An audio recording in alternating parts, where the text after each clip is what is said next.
o de yentie sameja mfimra ye ba ye betwa ne course nyina so. Is also being led by our national chairman, Honorable Johnson Asedun Kitia. Today we embarked on a demonstration dubbed Occupy Bank of Ghana. But before we tell you why we are here and present our petition to you and make our demands, we also like to know you so that we know those we are speaking to, because we don't know you. We're expecting to see Mr. Dr. Ernest Addison. Unfortunately, we can't see him here, so we would like to know those of you who are here. My name is. We get your name and position again.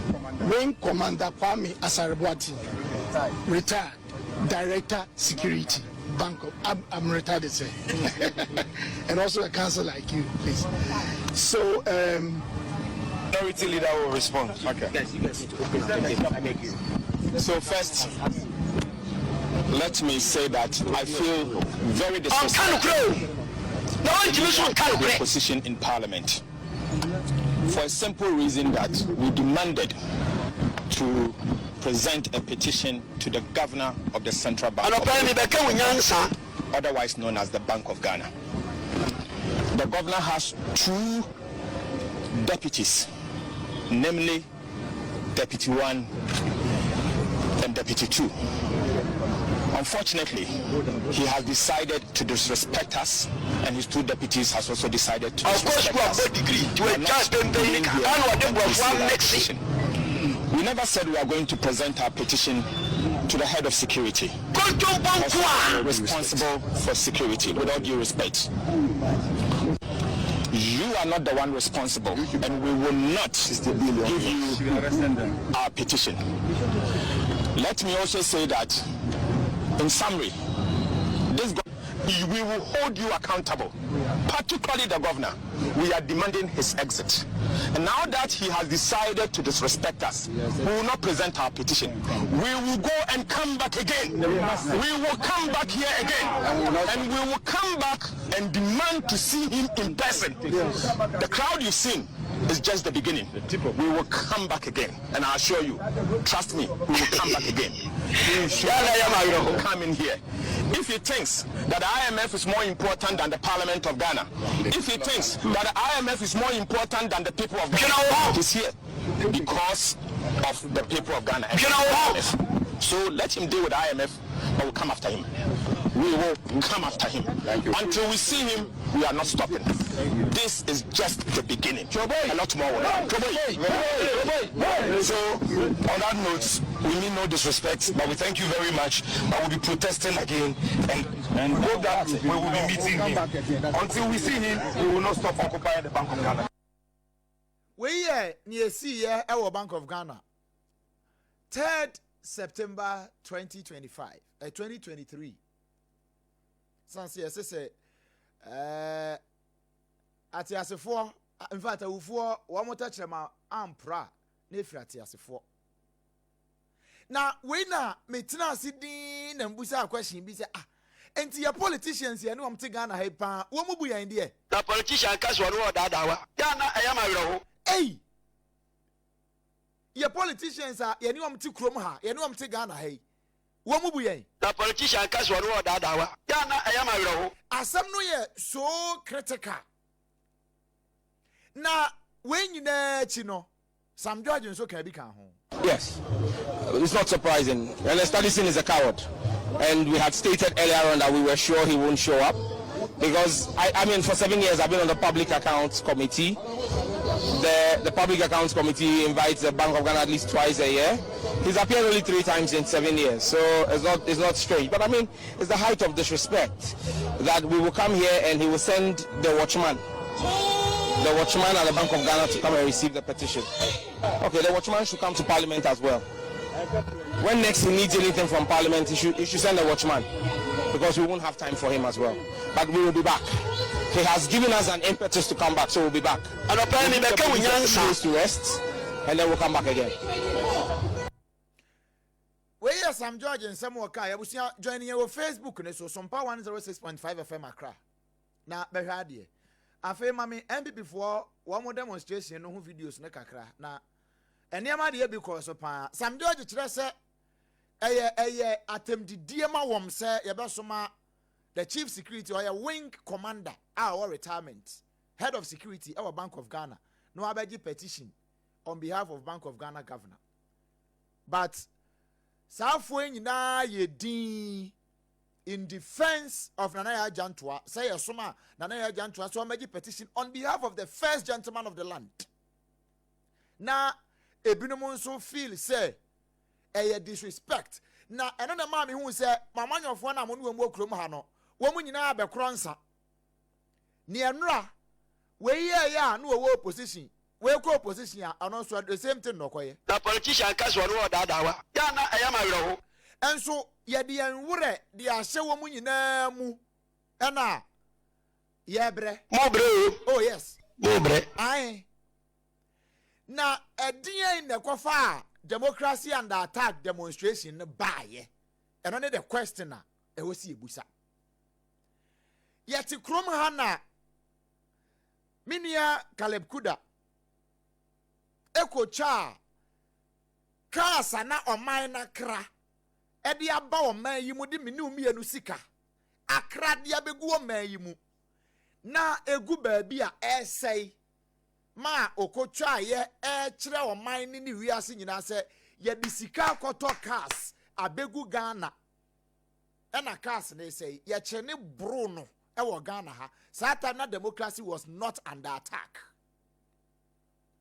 ti asama make sure ni ye that time no centrania oye na djuma na ya chena bu no that time no ye hu say democracy was under attack nti obia nso antimi amye demonstration and say democracy then was under attack me de wo kwa wachi kakra wo emri bi mini abavim lady afiokia na what Ghana ha National Health Insurance Authority office ya chene bo no shegatem ya hu say democracy was under attack tie ne ye pa ya wo nipa hodo bebre wa ha oman yi mu even during the time of His Excellency Leonard Danko Akufo-Addo uko kasa na ya faw ya timi faw se enwa a otada ho ni ya mane so de ne kɔ oma ye broom a ye ni Ghana ha na at the seat of government ya chi na nkambru so bo no etieti ano so wo fam. That time na democracy was not under attack ana. Me busao me say that time no na democracy na eye pepepe ana. Me mount instances. Ebra na ye twen krofo abo so. Ye te Ghana ha na kwambafo abronye. Bowura krofo fie se osusu se abayadwa pade wo mo ho without any authorization na asesa molesting crofo with party boys and girls no that time no na democracy na under attack and I said na it was not under attack. Me pese oti asem na se yi me say sabre no a aban sesam no na nkrofo bowura institutions na ya twe judge ya oti asem so na ya twe no de na free courtroom na yakoyi suspect ama na dwane every courtroom no na democracy no na was it under attack? Minim se baby am de nkomo ni free ba no otemase a ene ye de amanfo ejina the same position. Wait, mama, a few instances me kasa me boba. Metimi abobo akomanim. Nsantwerefo a wamo so far ye in the hands of those who are crying today. Sad time no na omonso a ete ho a eye binne no they saw everything wrong with what was happening then. And so answer medical catch say amanyofo na ye ne omuti krom ha no ye ne omete Ghana ha no womo nsesa oma ye say maami bi nyom onyame nsesa do da bia wa ya de foforo we mu de omo nsesa da wo mo ye ne omo ye na enti fast forward abaya sesa eno na ama binom nya akukuduro ka se ya ban na aba enti ne ye peye nso ye beye o kai se nra mo ye mbi enti ne ye nso ye beye mbuye betua moka enti se o man na yetimu no enye se ye di pre-development to na emom eye who did what and hwan na ebetua hwan ka menim se what me nkomo na se a enti hwe nienti a almost say democracy is under attack because one tribunal bill ne ka ho beba ho nti na me tribunal bill ne ku akire ho no because one Yama went to be 20 years. It was part of democracy under attack. Why? Because yes, it went to me the assasia or acquire legally. Yama the license. So on found quiet adibie a particular assignment. And one also dinner the 2 million year man so assign you before. I'm on Wako forest in them. Emma on also quiet a whole new thing, a different thing altogether. Enti Nisa anti wuntu mi abomusuo ya jail in 20 years. Anunti Ghana's democracy is under attack. Monchia Victor Salome mame. Asa. Monchia Chachuchika tamame. Asa. Monchia yamfanchia ninsi ho. Na obi nso atena baabi aka na adwene e de akyere aban mu mpanimfo eno nti yakwache won by force yesusu say omo ekọ demonstration yi womo ne am de call demonstration ni bi susu say emra kwan e o se ye fa so de yaade no ye mfa so eno nti ne womo de tribunal bill ne ba tio because omo susu say yan hwe yi a sane womo ahyase de court system no ye niam bebre no anhwe yi a court na ye normal process mpo a betimi atwe niam mu bebre kura na in less than 2 years obi ko 20 years yo na tribunal ne ba de a wono ye fast track court intere de wo tena asem ne so a akire so abosome ni amobi 17 years ni amobi 19 years ni amobi 15 years just one be jelly wom rough inti yanka ho ne yanko demonstration kire wi ase nyina se wo mo high. Nansu mi busa say, if it was wrong then, is it right today? Say, metei kwa kuntimi nka nadwene mfa nkyere aban. Ewo niema oye ho. Enka nkyere se aban.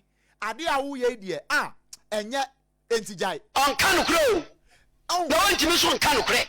Ama say nokure a ye pe wo man no mu no. Yentimi nka. Omania edu kwasia da suku dan hotel dan bia ba dan nyina dan nsore esu ehuna tiri ni fo wo man okọ masra chi edu fia da ayemma edu memene da kwawefo su yesu won ena ama ase obi akasa bo ahye ne yam enti hwade ena NPP wo opposition almost say ye weaponize institutions against the political party NPP any members. And they are also threatening, say, when power shifts, asem kesiye ebeba.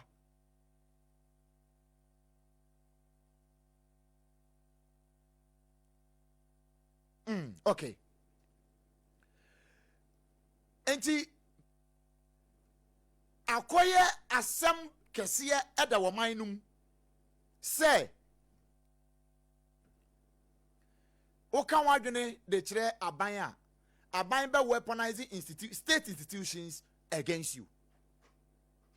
Enti obi antimi nka nadwene. Obi antimi monitorim enka bi emfa nto aban so. Eno na manfo abusa se na se free speech de wo ho. Na emomatem de de ye nsoso so. Emra no nso ewo ho. Ghana mra no nso enso mu a o se mra anya adwuma. Asa se de moye aye nkwase asem. Oh, and the no kwasem pa. Asem na ye busa ne se enra nia na wo wa ban mu a ochi obi ewo kwan we so nia o molesti obi ewo asem bi hu sei enne owo opposition wo senye nanso ebra no wa ban mu no na eyema no enne obi wa ban mu nia ye wo hunu bone wo ho wo be ko opposition wo be ka senye enti nokure de nokure no nya de a wo man yi ye ka bi wo mu enti wani be ba ho so no na won so akoye se wo mo pepepe ese mi humu ya jimi a doctor fo wom a lawyer fo wom a hemfo na infu ni ebubu nkofo dan enti obi anso ntimi nkasa e wo man yi mu because we a demonstration we dey hwade video na da so ni din we yes democracy is under attack we afa na video na start we dey hwade nti ni ama ya democracy no we ya wo jimi ni ho yi wonim ni enti a wo gina ho we onim ni enti a oye we o ubuzan se die enti pa na wo yes demonstration ya wonim hwe nanso se yetna se ya na bia ye ka asem no ma na hunu na wo ma adwene mu ada ho a edipa na wo oman ni mu no wo mo na me gire ya ho wo gina wo ya wo ye we nyina yi wo be wie no ne atam 200 Ghana ama no so akoye demonstration ti wa ya de pa ye mo na ba so wo no asem bia nsi ho enti ne kura ne se enura na wo mu ye bie a na wo mu se ye munya won eye mra na eye adwuma hwinsi ye nenne ye se abana ye de botachi no eno ne ye de aboba nanso ye de kobo ba de a ba se da bi aba we de enye ense se ye de bomi meanwhile what is aba akro no ano abobi ko maku no Makacho say akoye politics of equalization. Who did what? And today amuntie wo mo ye campaign no a. Ebra na apam wo ho no. Apam di 20 million. Monto ma me ba didie yebedi 15 pe yebeja mo 5. Wo mo beba be wie no na apam nso aba. Wo hu si ebra ye wo ho no ye di 20 million. Nanso we mu di omo ba ye wo ma di atraso 35 million enti mo ntoma yen ye ba e be san be di 20 million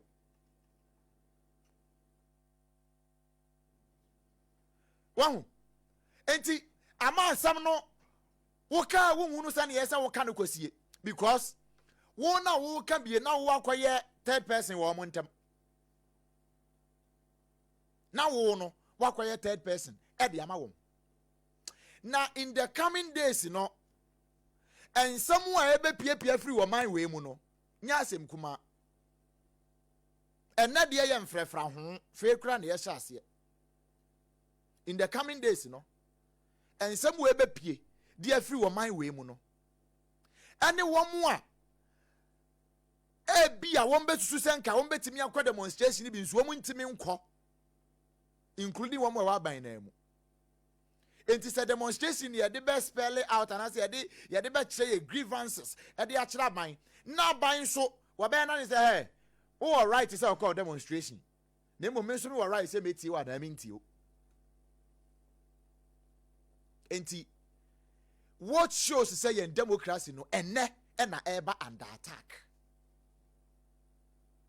What shows on somebody come on instances ni bi ebra na a police officer na ura fi say na ya wa so west wogon issues any incident esi ho eno na papa no ko dodge bullet no ho eno no dodge bullet no sa time no na democracy no na na sa committee no a wo mo tie e short commission no e ho report na eba no wo mo ka den na fa ho e short commission na omote ye fa ayawa so west wagon by election na ho no ne ye kan ya say mun dismantle vigilante groups eno de ye nim say ma ye so monye ansa na no ba besi no na KM court na vigilante boys no akwa pam judge ye free court because ya chi wo nipa azoka boys so am gusu wo ho ye nim so am gusu wo ho Burger Bulldogs wo ho Invisible Forces wo ho Delta Forces wo nyina gusu gu ho na mo na mansa magu national security wo mu dinsem hunu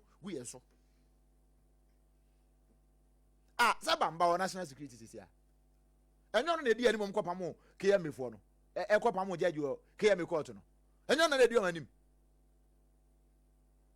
enti oman na yetimu no ya no mo tai kan asem bi se ye ton tumi na obetimi a ton wo maame fa ne kwaji tumi no wo wie ton wo maame kwaji tumi no wo wie pe san fa tumi no kwaji wo maame ebi na amanyofo no yemu no en wo mo de mote ya enti hwe wo mo asesa nkoda we ma ya nkitinkiti small girls and boys en wo mo nam street so en so wo mo tete V8 mu di akire ba on se nyansa na edi nyansa no wamu ana mu aka san so mu nwene mo ho hwena wo ho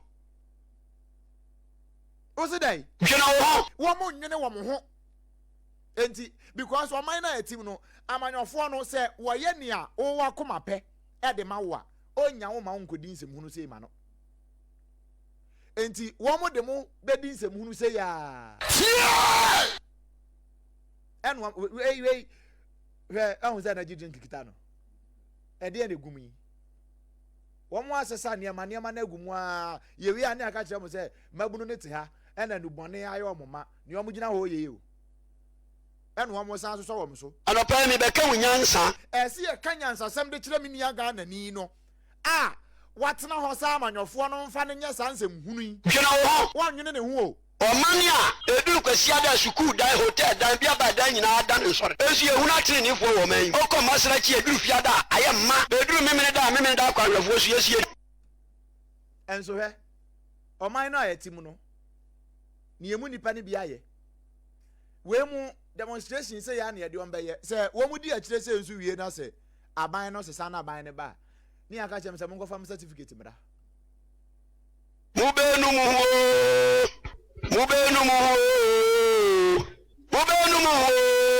da chibi mubenu mu enti kwan a ya pharmacy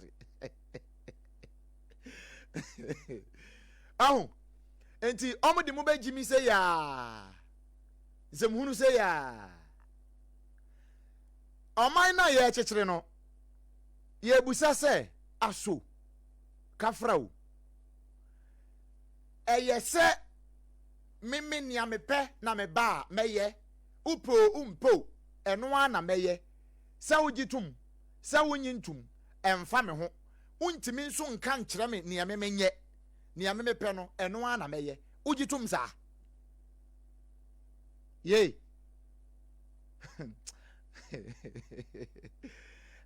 ya na ye mesere abusia de bra Facebook ne so na behwa de ma me why ya na ya ma yoro because asama ya ka no se unya hunu bi a obadwen se bia eye bosrem ka bi ene yete ha ye ka nanso se oba na obehu na se uhunu nia ekoso wodi wani fidi kadochi ena wo hwe bia obehu se